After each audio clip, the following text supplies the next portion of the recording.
Students, मैं doctor Gauri Bhatnagar Sanskrit tutorials में आपका स्वागत है। मेघ दूतम का दूसरा भाग उत्तम एक चल रहा था, जिसमें कि यक्ष अलकापुरी नगरी का वर्णन कर रहा है। देखें श्लोक। अक्षयांतर भवन निधिया प्रत्यहम रक्तकंठे रुद्गायद्वि धनपति यशा किन्नरे यत्र सार्धम वैभ्राज्याख्यम विविध वनिता वार मुख्या सहाया बद्धालापा बहि उपवनम कामिनो निर्विशन्ति। अब यहाँ पर यक्ष कह रहा है कि यत्र जहाँ अक्षय अंतर्भवन निधिया भवनों के अंदर अक्षय निधियाँ पार निधियाँ रखने वाले, पार खजाना रखने वाले, विबुध वनिता वार मुख्य सहाया। विबुध वनिता देव स्त्रियाँ अर्थात अप्सरा रूपी वार मुख्य वैश्याओं को सहाया साथ लिए हुए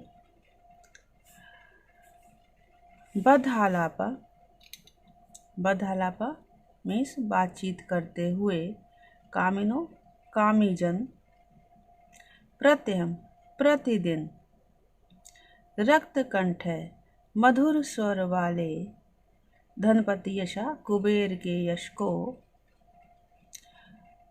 उद्गायत भी ऊंचे स्वर से गायत भी गाते हुए किन्नर सार्धम किन्नरों के साथ वैभ्राज आख्यम वैभ्राज नाम वाले बहि उपवनम निर्विशन्ति बाहरी उपवनों का उद्यानों का निर्विशन्ति उपभोग करते हैं। कहने का मतलब ये है कि जिस अलकापुरी में कभी खत्म ना होने वाले खजानों से युक्त और अप्सराओं और वैश्याओं के साथ वार्ता में लगे हुए कामीजन किसका उपभोग करते हैं? वैभ्राज नामक उद्यानों का, जो कि बाह्य उद्यान है, उनका उपभोग करते हैं। और किसके साथ करते हैं? उन किन्नरों के साथ जो कि कुबेर के यश का गान कर रहे हैं। फिर से देखेंगे। यत्र जिस अलकापुरी में अक्षय अंतर भवन निधिया भवनों के अंदर अक्षय निधिया कभी समाप्त न होने वाली निधिया खजानों से युक्त विबुध वनिता वार मुखिया सायुध वनिता अप्सराओं और वैश्याओं के साथ बद्धालापा वार्तालाप में लगे हुए बातचीत करते हुए कामीजन प्रत्यम प्रतिदिन रक्तकंठे मधुर स्वर वाले धनपति यशा उद्गायद्वि और कुबेर के मधुर स्वर वाले कुबेर के यश का उद्गायद्वि ऊंचे स्वर में गान करते हुए किन्नरे सार्धम किन्नरों के साथ वैभ्राज्याख्यम वैभ्राज नामक बहि उपवनम निर्विशन्ति बाहरी उपवनों का, बाहरी उद्यानों का उपभोग करते हैं। अगला श्लोक देखेंगे। यहाँ यक्ष मेघ को कह रहा है कि अलकापुरी में अभिसारिकाओं का रात का मार्ग कैसे पता चलता है कि वो रात को कहीं गई हैं। देखें। गत्युत्कंपा दल कपतितय यत्र मंदार पुष्पे पत्रक्षेदे कनक कमले काण विभ्रंशिभिश्च मुक्ता जालय स्तन परिसर क्षीण सूत्र हार नैशो मार्गम सवितोदय सूचिते कामनी वाम। अब कह रहे हैं कि यत्र जिस अलकापुरी में कामिनी नाम अभिसारिकाओं का अर्थात काम पीड़ित अभिसारिकाओं का नैशम रात्रि का मार्ग सवितु सूर्य के उदय होने पर गत्युत्कंपात चलने से उत्कंपात हिलने के कारण अलक पतिते बालों से पतिते गिरे हुए मंदार पुष्प मंदार के फूलों से कर्ण विभ्रंशी भी कानों से गिरे हुए पत्रच्छेदे पत्तों के टुकड़ों से कनक कमले स्वर्ण कमलों से, स्तन परिसर छिन्न सूत्रैश्च, और वक्ष स्थल से छिन्न टूटे हुए, वक्ष स्थल पर टूटे हुए सूत्र धागों वाले, मुक्ता जाले मोतियों की लड़ों से, धागों वाली मोतियों की लड़ों से, हारिस और हारों से, सूचिते सूचित हो जाता है। क्या मतलब हुआ? कहने का मतलब है कि जब सारिकाएं हैं रात को जाती हैं प्रिय अपने प्रियतमों के पास अभिसार के लिए, तो वो शीघ्रतापूर्वक चल के जाती हैं कि रात्रि के समय और दूसरे कोई और देख ना ले, इसलिए। तो शरीर के हिलने डुलने से क्या है, उनके बालों में लगे हुए जो अलंकरण है, फूल है, मंदार फूल वगैरह है, वो रास्ते में गिर जाते हैं, जिससे पता चलता है कि वो इस मार्ग से गई हैं। दूसरी बात, पत्तों आदि के टुकड़े गिर जाते हैं, तो इससे पता चल जाता है कि वो इस, और वो कब पता चलता है, जब सुबह सूर्य उदित होता है तो वहाँ रास्ते में गिरे हुए सारी सामान जो है, उससे पता चलता है कि ये अभिसारिकाएं इस रास्ते से अपने प्रियतमों से मिलने गई थीं। फिर से देखेंगे, यत्र जिस अलकापुरी में कामनी नाम नैश मार्गम, काम पीड़ित अभिसारिकाओं का रात्रि का मार्ग सवितु उदय सूर्य के उदित होने पर गत्युत्कंपा चलने में हिलने के कारण अलग पतित है, बालों से गिरे हुए मंदार पुष्प, मंदार के फूलों से, कर्ण विभ्रंश भी कानों से गिरे हुए पत्रच्छेदे पत्तों के टुकड़ों से, स्वर्ण कमले और कनक कमले और स्वर्ण कमलों से, स्तन परिसर छिन्न सूत्रैश्च मुक्तजाले, और वक्ष स्थल पर टूटे हुए धागों वाले मुक्ताजाले मोतियों की लड़ियों से, हारे और हारों से, सूचिते सूचित हो जाता है, ज्ञात हो जाता है।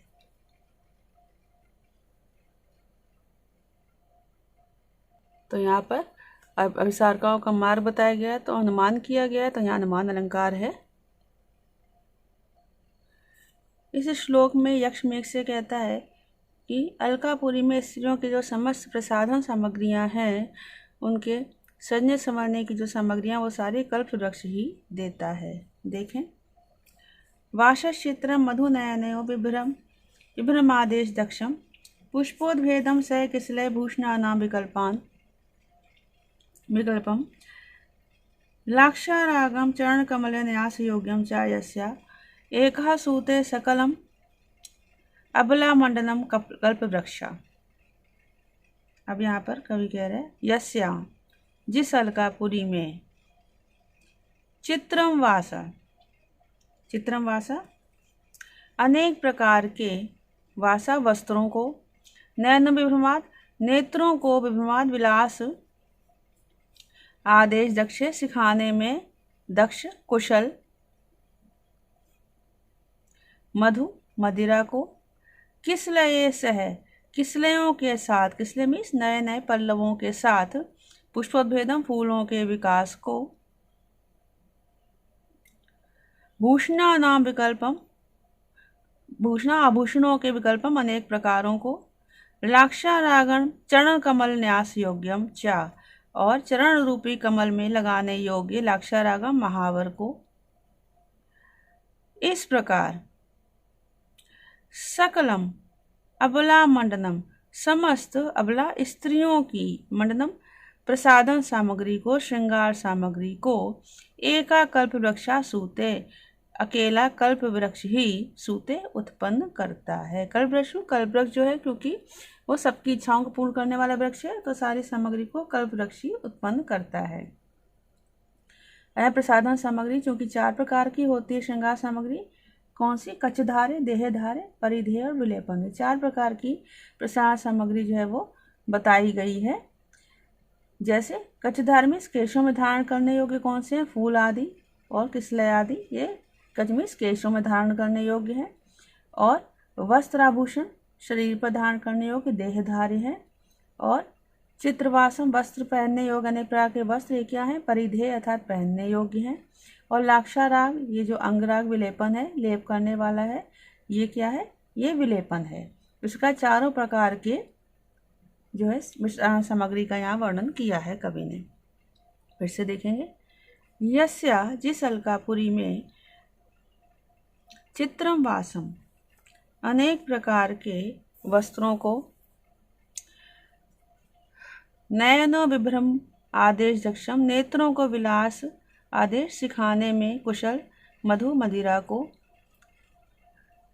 किसलय से पुष्पोद्भेदम नवीन पल्लवों के साथ फूलों की उत्पत्ति को, फूलों के विकास को, भूषणा नाम विकल्पम आभूषणों के अनेक प्रकार को, चरण कमल न्यास योग्यम लाक्षा रागम चा और चरण रूपी कमल में लगाने योग्य महावर को, सकल अबला मंडन, इस प्रकार समस्त स्त्रियों के मंडनम श्रृंगार सामग्री को, एका कल्प वृक्षा सूते एकमात्र कल्प वृक्ष ही उत्पन्न करता है। अगला श्लोक देखेंगे, यत्र, यहाँ यक्ष जो है मेघ से अलकापुरी के वैभव का वर्णन कर रहा है। यत्र श्यामा दिनकरम द्वैस्पर्धिनो यत्र वाह शैलोत्रास्तौमिव कर्णो वृष्टिमंता प्रभेदात्। योधा प्रणय प्रतिदशमुखम संयुगेत स्थिवांसम प्रत्यादिश्चाभरण रुचैश्च चंद्रहास वर्णांक। अब यहाँ पर कवि कह रहा है कि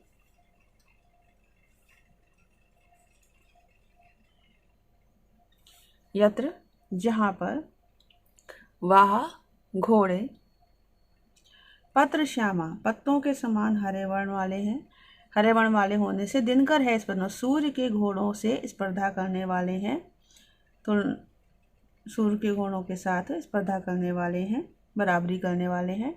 करेणो हाथी, शैलोद्ग्रह पर्वतों के समान उग्र ऊंचे, और प्रभेदात मधु के बहने के कारण, तो मैं वृष्टि तुम्हारे समान वर्षा करने वाले हैं।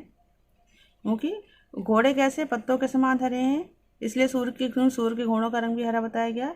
और हाथी कैसे पर्वत के समान ऊंचे हैं, उनके लगातार निरंतर मद बहता रहता है, इसलिए वो मानो मेघ के समान ही वर्षा करने वाले हैं, क्योंकि मेघ और हाथी का वर्ण एक जैसा ही होता है।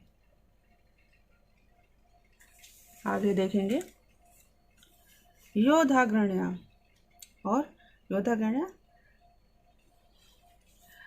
श्रेष्ठ योद्धा संयुगे, श्रेष्ठ योद्धा संयुगे युद्ध में, प्रति दशमुखम दश मुख वाले अर्थात रावण के सामने, मुखम सामने, तस्थिमासम टिके हुए, चंद्रहास वृणांके चंद्रहास नाम की तलवार के वृण घाव रूपी अंक में चिन्हों के कारण, चंद्रहास के रावण की तलवार है, तो चंद्रहास नामक रावण की तलवार के वृण घाव रूपी अंक के चिन्हों के कारण, प्रत्यादिष्टा आभरण रुचा आभूषणों को, रुचा आभूषण धारण करने की रुचा इच्छा को प्रत्यादिष्टा छोड़े हुए हैं। कहने का तात्पर्य है आभूषणों की अभिलाषा को छोड़े हुए, क्यों वीर योद्धाओं का आभूषण क्या है, शत्रुओं के प्रहार से हुए घाव हैं, घाव के निशान है, और अन्य आभूषण नहीं है।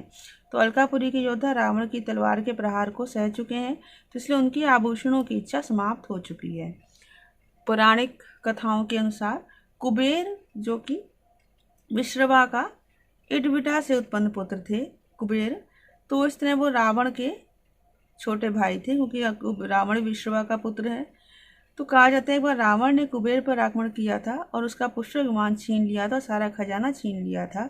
उस युद्ध में अलकापुरी के योद्धा जो हैं वो रावण के तलवार के प्रहार को सहन कर चुके हैं। उसी पौराणिक बात का यहाँ पर वर्णन किया गया है। फिर से देखेंगे एक बार, यत्र, जिस अलकापुरी में, वाह घोड़े, पत्र श्यामा पत्तों के समान हरे हैं, अतः हरे होने से दिनकर है स्पर्धा, सूर्य के घोड़ों से स्पर्धा करने वाले हैं, बराबरी करने वाले हैं। करेना हाथी, शैलोद्ग्रह पर्वत के समान ऊंचे, और प्रभेदा मद के बहने के कारण, तुम्हें तुम्हारे समान वृष्टिमंता वर्षा करने वाले हैं।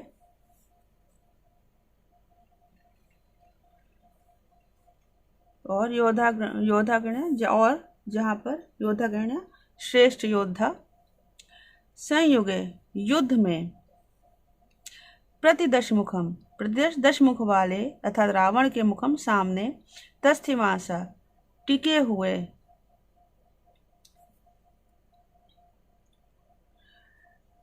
रावण के सामने टिके होने के कारण, चंद्रहास वृणांके, चंद्रहास नामक रावण की तलवार के व्रण घाव रूपी अंके चिन्हों के कारण, प्रत्यादिष्ट आभरण रुचा, आभरण रुचा आभूषणों की इच्छा को प्रत्यादिष्टा छोड़े हुए हैं।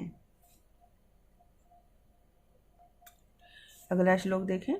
इसमें यक्ष्मेव को कह रहा है कि अलकापुरी में स्त्रियों की जो भौहों का विलास है वो कामदेव के धनुष बाण के काम को पूर्ण करता है। कैसे? मत्वा देवम धनपति सखम यत्र साक्षात वसंतम, प्रायश्चापम ना वहति भयान मनमथा शतपर्ज्यम, सभ्रुभ्रंग प्रति प्रहित नयने कामी लक्ष्येश मोघे, तस्यारम्भ चतुर्वनिता विभ्रमैव सिद्धा। अब यहाँ पर कह रहे हैं यत्र, जहाँ था जिस अलकापुरी में, धनपति सखम, धनपति सखम जिस अलकापुरी में जो है मनमथा कामदेव, धनपति सखम कुबेर के मित्र, अर्थात धनपति सखम कौन है? कुबेर के मित्र कौन है? देवम महादेव अर्थात भगवान शिव को, षटपदज्यम भ्रमर रूपी डोरी वाले, ज्यमित प्रत्यंचा वाले, भ्रमर रूपी प्रत्यंचा वाले, चापम धनुष को। कैसे? जिस अलकापुरी में मनमथा कामदेव धनपति सखम कुबेर के मित्र अर्थात देवम महादेव शिव को, साक्षात वसंतम, महादेव शिव को साक्षात वसंत, साक्षात रहता हुआ, साक्षात वसंतम रहता हुआ, निवास करता हुआ, मतवा जानकर, भयात डर के कारण, शतपदज्यम भ्रमर रूपी प्रत्यंचा वाले, चापम धनुष को, प्राय ना वहती प्राय धारण नहीं करता है। प्राय में बहुधा अक्सर धारण नहीं करता है। और इसके आगे तस्य आरंभा, तस्य आरंभा उसका कार्य, अर्थात क्योंकि उसका, उस कामदेव का काम कार्य, सभ्रुभ्रंग प्रहित नयने, सभ्रुभ्रंग टेढ़ी भौहों के साथ प्रहित चलाए गए नेत्रों वाले, कामी लक्ष्येषु, कामी लक्ष्येषु कामी जनों को लक्ष्यों पर, कामी जनों के लक्ष्यों पर, निशानों पर अमोघ है, अचूक, चतुर्वनिता विभ्रमय एव सिद्धा, चतुर स्त्रियों के विभ्रमय हाव भाव से ही सिद्धा सफल हो जाता है, सिद्ध हो जाता है। क्या मतलब हुआ?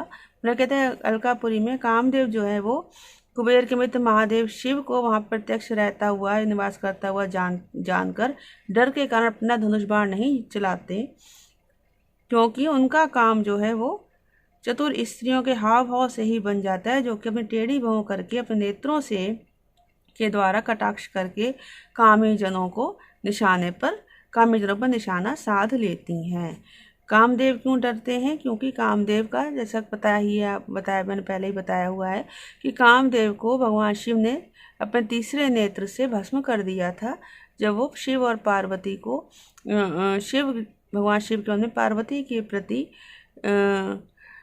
प्रेम भाव जागृत करना चाहते थे, तो भगवान शिव ने उनको अपने तीसरे नेत्र से भस्म कर दिया था। और इसके पश्चात उन कामदेव की पत्नी रति के द्वारा अत्यधिक तपस्या किए जाने पर भगवान शिव ने प्रसन्न होकर कामदेव को तो जीवित कर दिया, किंतु उनको सशरीर ना रहने देकर उन्हें शरीर रहित ही रहने दिया, क्योंकि शरीर उनका जल चुका था, वो दोबारा वापस नहीं आ सकता था। तो इसलिए कामदेव का एक नाम अनंग भी है, अर्थात जो शरीर से रहित है। फिर से देखेंगे, यत्र जिस अलकापुरी में मनमथा कामदेव धनपति सखम देवम कुबेर के मित्र महादेव शिव को साक्षात वसंतम मत्वा, साक्षात निवास करता हुआ जानकर, भयाद डर के कारण, भय के कारण, शतपज्यम भ्रमर रूपी प्रत्यंचा वाले चापम धनुष को प्राय ना वहती, प्राय धारण नहीं करता है, क्योंकि तस्य आरंभा उसका कार्य अर्थात उस कामदेव का कार्य सबभ्रम प्रहित नैने टेढ़ी भौं करके, टेढ़ी भौं के द्वारा प्रहित चलाए गए कटाक्षों वाले, नैने कटाक्षों वाले, कामी लक्ष्येषु कामी जनों, कामक जन रूपी निशानों लक्ष्यों पर, अमोघे अचूक, चतुर्वनिता विभ्रमेव सिद्धा, चतुर स्त्रियों के हाव भाव के द्वारा ही सिद्ध हो जाता है। इस प्रकार इस वीडियो में इतना ही। साथ बने रहने के लिए धन्यवाद।